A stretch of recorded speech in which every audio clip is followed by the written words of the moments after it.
ভাই একটু দাঁড়ান তো। ভাইয়ের বাড়ি কে এই গ্রামে? ওটা বাদ করে দিয়ে যাবে, বিনিময় টাকা দিতাম। ভাইয়ের বাড়ি কে এই গ্রামে? ওটা বাদ করে দিয়ে যাবে, বিনিময় টাকা পেতেন। কয় টাকা দেবেন?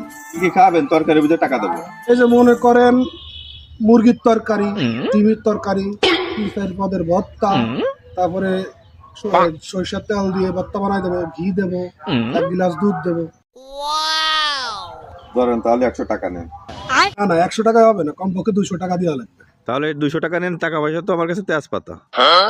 ভাই তানি চলেন আমরা বাসায় যাই ফ্রেশ ট্রেশ হয়ে কাদা করে গিয়ে। না না, বাসায় যাওয়া যাবে না, আপনি এখানেই থাকেন, আমি রান্না বান্না করে আপনারা ডাক দেবেন। আপনি জায়গাতে ছুটি লাগবে। আমি একা একা এখানে থেকে কি করবো? তাহলে আপনার সাথে যাই তাহলে।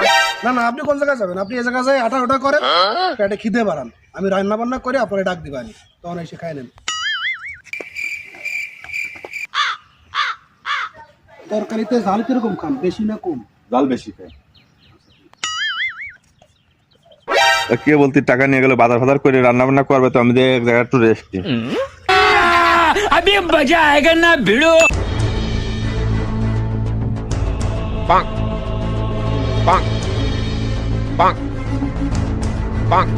उठा ले रे देवा, उठा ले रे बाबा।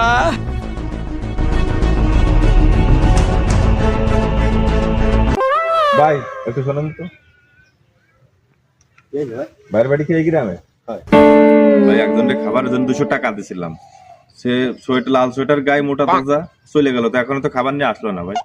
ভাই ওই যে লাল সোয়েটার পরে যে গেল কেবল মাত্র ওই লোক নাই।